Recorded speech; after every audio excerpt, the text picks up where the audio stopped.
रामपुर नामक एक गांव में पूनम नाम की लड़की की नई नई शादी हुई थी। पूनम के घर वालों का व्यवहार उसके प्रति बिल्कुल भी अच्छा नहीं था। वह समझ ही नहीं पा रही थी कि उसके साथ हो क्या रहा है। उसकी कोई गलती भी नहीं है, फिर भी सब डांट रहे हैं। उसकी सास हमेशा उसे बात बात पर टोकती थी। अरे बहू, तूने आज सुबह से खाना नहीं बनाया, अभी तक तू नहाई भी नहीं। तुझे पता है ना, मुझे जल्दी 8 बजे से खाना चाह जाता है और तू है कि अभी तक नहाई नहीं। अरे माँ जी, मैं नहाने के लिए ही तो जा रही थी। आपको तो पता ही है, आपके गांव में तालाब में नहाने के लिए जाना पड़ता है। तो आप सोच लो, सुबह सुबह जल्दी कैसे जा सकती हूँ? अकेले तो अच्छा नहीं लगता ना माँ जी। अरे, तू बड़ी शहर से आई हुई बहू है, तू ज़्यादा इतराया मत कर। तुझे पता है ना, मुझे यहाँ सब अच्छा नहीं लगता। अभी रामू से कहकर तेरी रटवाई करती हूँ। यहाँ कहकर सुमित्रा वहाँ से चली जाती है। पूनम समझ नहीं पाती, हे भगवान, ये क्या हो रहा है? घर वालों का व्यवहार मेरे प्रति बिल्कुल अच्छा नहीं है। एक मेरा सपना था कि मैं पढ़ लिख कर कुछ करूँ, कुछ बनूँ, लेकिन यहाँ तो मेरे सपने पूरे ही नहीं हो रहे।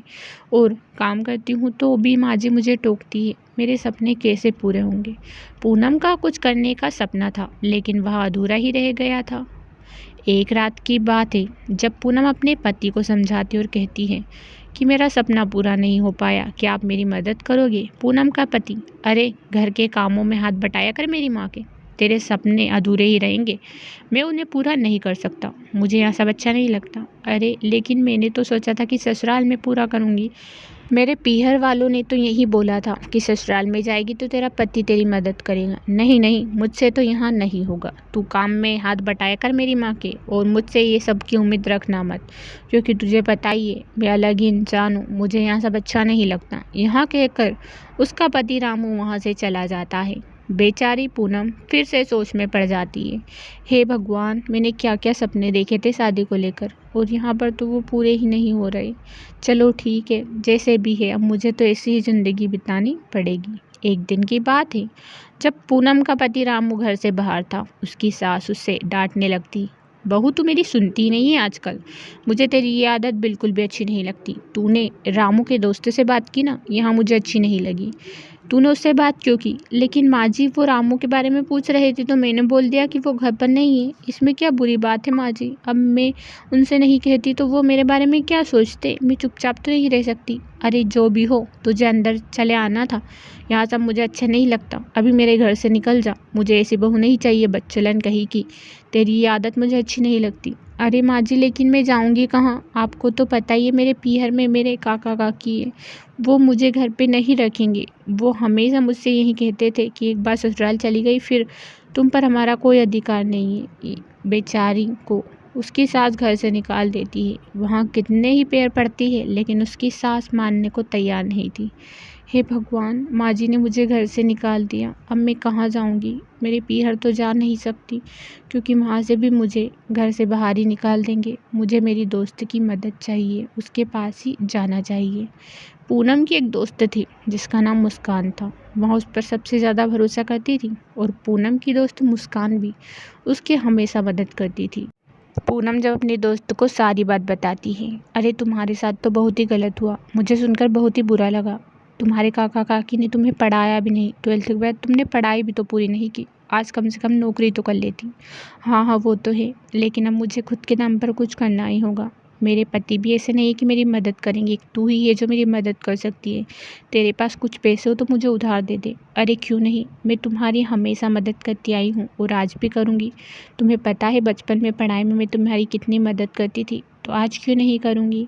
मैं तुम्हारी मदद ज़रूर करूँगी। जितने भी मेरे पास पैसे होंगे तुम्हें दे दूँगी। मुस्कान के पास कुछ एक्स्ट्रा पैसे बचे हुए थे, जिसे वहाँ सेव कर कर रखती थी। वहाँ अपने दोस्त को देने का विचार बनाती है। मुझे अपने दोस्त की मदद करनी होगी, उसके लिए उसे इतने पैसे ये चाहिए होंगे।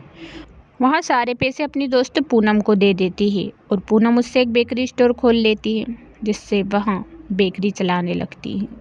आसपास के लोग जो भी सामान चाहता था, पूनम से ही लेते थे। बेकरी पर वहाँ अच्छे अच्छे केक भी बेचा करती थी, जिससे हर रोज़ उसका धंधा चलता था। पूनम बहुत अच्छा पैसा कमाने लगी। हर रोज़ उसके अच्छी खासी अर्निंग हो जाती थी। कुछ समय बीतता चला गया और पूनम एक दिन अपने दोस्त को पैसे पटाने के लिए आ गई। देख मेरी दोस्त, तेरी मदद से मेरा बेकरी अच्छे से चल रहा है। देख मैंने इतने पैसे भी कमा लिए कि आज मैंने सारे चुकता कर दिए। लेकिन हाँ, तुझे हमेशा याद रखूँगी, तेरी वजह से ही मैं अपने दम पर कुछ कर पाई हूँ। अरे इसमें क्या है, दोस्त दोस्त के काम नहीं आएगी तो कौन आएगा। मुझे तेरी तरक्की देखकर बड़ी ही खुशी हो रही है। पूनम की दोस्त मुस्कान उसकी तरक्की देखकर खुश होती है। कुछ समय बाद ही पूनम एक बड़ा रेस्टोरेंट खोल लेती है जहाँ पर उसका पति उसे मनाने के लिए आता है। तुम्हारे बिना मेरा मन नहीं लगता जान, चलो ना मेरे साथ। तुम्हें पता है तुम्हारे बिना सब कुछ अधूरा अधूरा है। तुम्हारे बिना कुछ भी अच्छा नहीं लगता। वो तो मुझे सब पता है। जब आपकी में मुझे ज़रूरत थी तब तो आपने मेरा साथ नहीं दिया और अब आ गई क्योंकि आपको पता है कि मेरा बड़ा सा रेस्टोरेंट है, मेरे पास पैसे हैं। अरे ऐसा कुछ नहीं है जान, चलो ना। रामू अपनी पत्नी पूनम से बहुत कुछ कहता है लेकिन पूनम सुनने को तैयार नहीं थी क्योंकि उसे ऐसा पति बिल्कुल नहीं चाहिए था जो उसका साथ ही ना दे और पैसों के लिए उसके पास आ जाए। पूनम ने अब सोच लिया था कि वह उसको तलाक दे देगी और एक ऐसे हमसफ़र को चुनेगी जो हमेशा उसे हर बात में सपोर्ट करे, ना कि किसी लालची को। और पूनम फिर अपनी ज़िंदगी खुद ही अच्छे नए सिरे से शुरू करने लगती है।